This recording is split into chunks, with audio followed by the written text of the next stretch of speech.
Bonjour. Être juste, c'est justement ce dont j'ai besoin.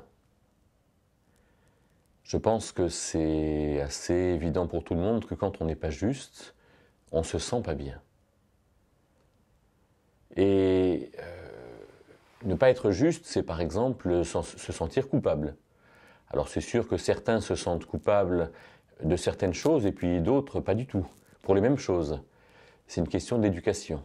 Mais dans le fond, il y a quand même quelque chose de pesant sur la culpabilité, mais aussi sur la honte.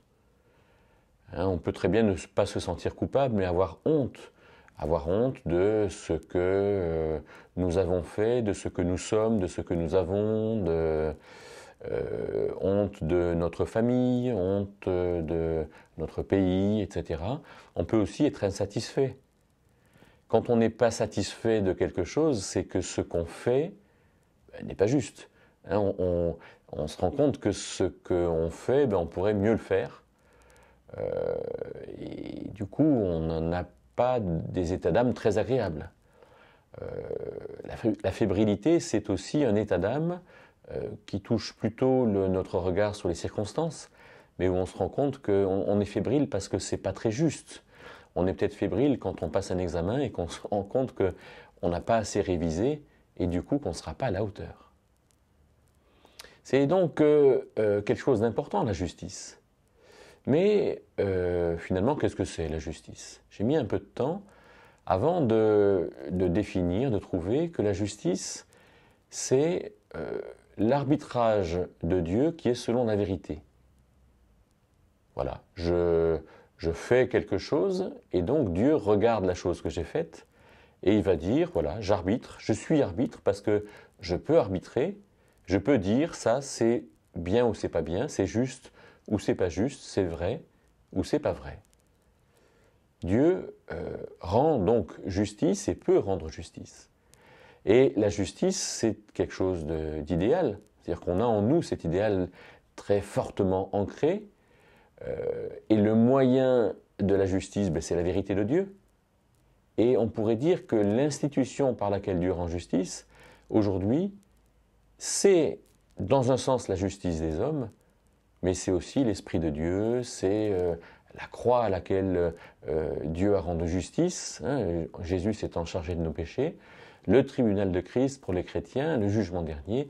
Il y a donc des institutions qui sont le reflet de cette justice à laquelle nous aspirons. Alors regardons quelques aspects personnels de cette justice. D'abord, avec un verset très fleuri, très romantique, dans Ésaïe 61, le verset 10, on entend Ésaïe dire « Je me réjouirai avec joie ». Pourquoi?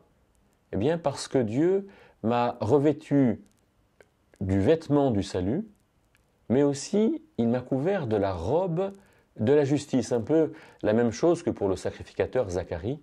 Joshua, dans Zacharie, dans le livre de Zacharie, chapitre 3, Joshua a été revêtu de vêtements sales et l'ange de l'Éternel lui dit « Eh bien voilà, je t'ai revêtu d'un vêtement propre et tes péchés ont été effacés. »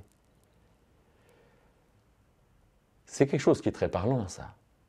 Quand on a un vêtement qui est sale, une chemise, une veste, etc., alors on se rend compte de ce que ça peut représenter d'être sale. Le vêtement, la saleté, ce n'est pas forcément nous qui la voyons. Mais ce manque de justice est vu par les autres. On peut se souvenir, peut-être, et ça nous engage beaucoup, qu'en hébreu, le mot visage se dit panim et veut dire manifestation de soi, de sorte que notre injustice se voit sur notre visage. Et donc Dieu fait quelque chose. Dieu fait quelque chose pour nous revêtir de justice. Mais encore faut-il que nous prenions cette justice. Alors, Romains 8, verset 1 nous dit, à cet effet, il n'y a plus de condamnation pour ceux qui sont dans le Christ Jésus, sauvés par le Christ Jésus. Voilà, il n'y a plus de condamnation. Donc, je ne suis plus condamné, je ne suis plus en face de quelqu'un qui me condamne, de quelqu'un qui me reproche quelque chose d'une manière qui soit irrémédiable. Non, je suis passé d'une relation avec ce Dieu qui me condamnait à un Dieu qui m'élève, qui m'instruit, qui me fait me relever de mes fautes. Et donc, j'ai un autre regard sur ce Dieu, qui était avant celui qui me condamnait, et qui est maintenant un vrai Père qui me discipline. Et donc, on comprend ces exhortations de Paul, par exemple à Timothée, dans 2 Timothée 2, verset 22, où il va dire à Timothée, qui était jeune, une trentaine d'années, il va lui dire « poursuis la justice ». Poursuis la justice, poursuis ce qui est juste. Il dit la même chose à Tite, au chapitre 2 et au verset 12, vivant dans le présent siècle, sobrement, justement et pieusement. La justice, c'est l'arbitrage de Dieu qui est selon la vérité. Il faut donc bien comprendre que la vérité de Dieu nous est donnée à tout moment. Que de la même manière que la lumière rentre dans la pièce, alors la vérité de Dieu nous est donnée par le Saint-Esprit. Je peux donc, moi, vivre véritablement, vivre vraiment, vivre justement. Et ne pas entretenir en moi tout ce qui touche à la culpabilité, à la honte, à l'insatisfaction, à la fébrilité. Mais la grande question, c'est aujourd'hui, qu'est-ce que je vais faire moi? Qu'est-ce que vous allez faire vous pour pouvoir être dans cette justice dont vous reconnaissez parfaitement que c'est justement ce dont vous avez besoin?